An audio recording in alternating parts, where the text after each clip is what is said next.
Really, line 6? Really?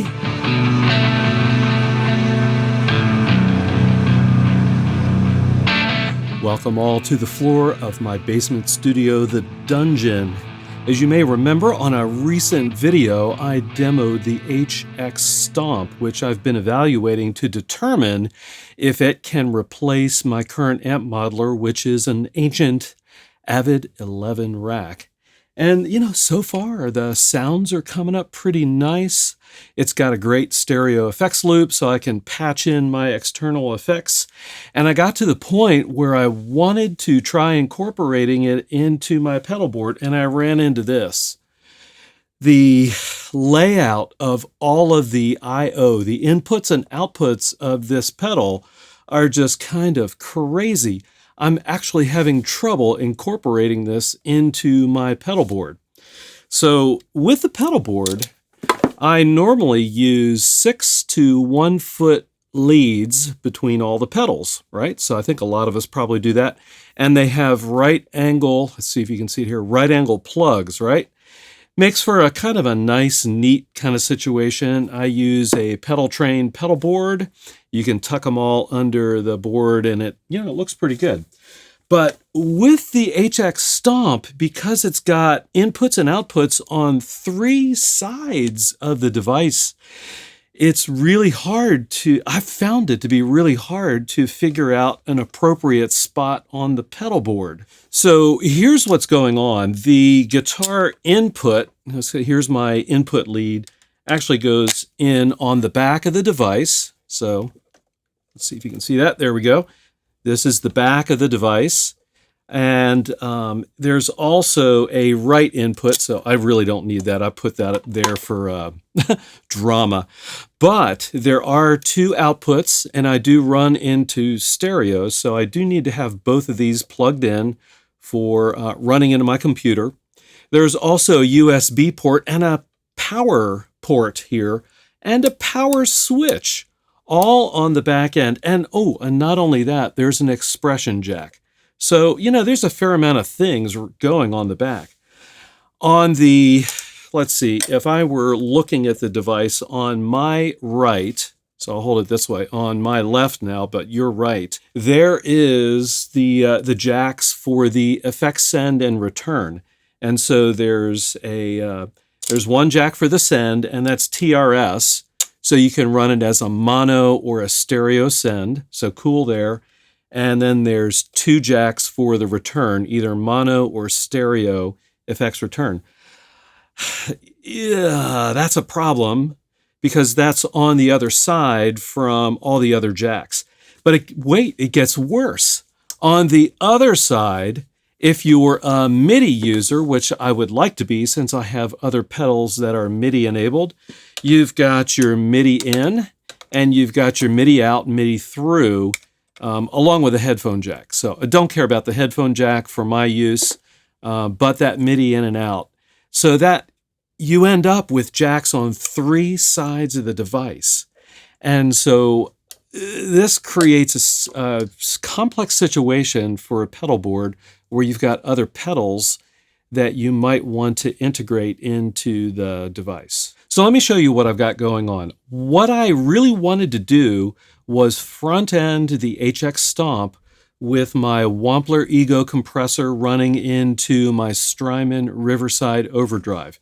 Really like those 2 pedals together. And so I've got those on my pedal board here, as you can see, and they're running into the input of the HX Stomp.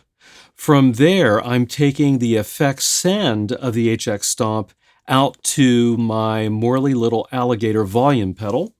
And then from the volume pedal, I'm going directly into my Strymon Capistan, running the stereo outs of the Capistan into the stereo inputs of the Strymon timeline, and then running the stereo outputs of the timeline back into the stereo effects return of the HX Stomp. And then, of course, the main outs of the Stomp are going to my audio interface. As you can see, I really struggled with where to put the HX Stomp with the current cables that I have for my pedal board. I've got 6-inch and some 1-foot cables. And I had to come up with an uneasy compromise of putting the HX Stomp to the left and to a little above the volume pedal. And then you can see this kind of snake-like, octopus-like proliferation of cables coming out of the HX Stomp.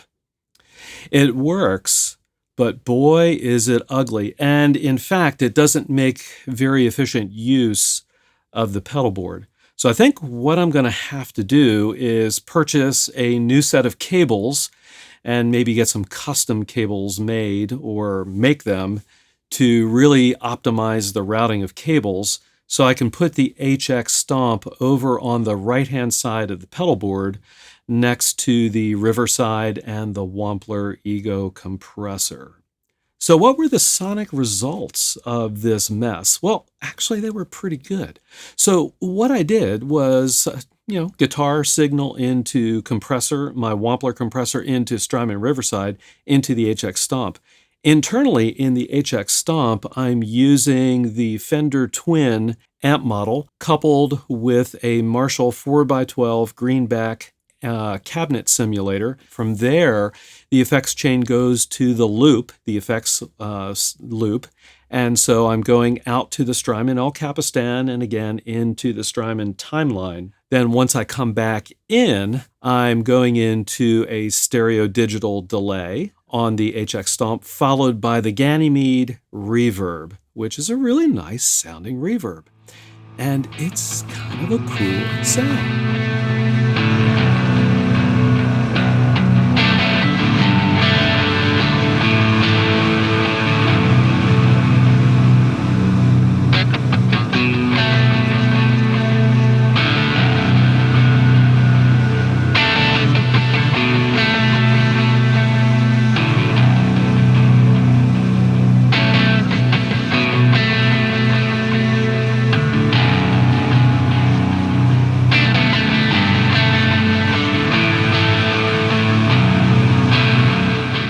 So there you have it. That's kind of my initial experience incorporating this thing into my pedal board. I've got a suggestion for you, Line 6, to make this a little bit better. One is lose the power switch. We don't need a power switch. Most of my pedals, when you plug them in, they just turn on. Let's do the same thing with the HX Stomp. Also, the USB port, which is on the back, I don't think I mentioned that earlier, is taking up precious space. I would suggest moving that around to the side. If you lose the power switch and the USB port by moving it, then you're going to have room to move the MIDI ports to the back, which means I can get rid of one whole side of connections on my pedal board with this HX Stomp. That would really help things. And then to make it even better, take what would be the headphone jack and the USB port, move it to the right side of the HX Stomp, and then move the effects send and returns to the left side of the HX Stomp. This would allow me then to incorporate this more logically into my pedal board, where I typically start from the right and work my way to the left. Are you listening, Line 6? If you haven't already done so, please subscribe and hit that bell notification so you can follow my adventures with this thing and other equipment and Chords of Orion music. And as always, I'll see all of you on the next video.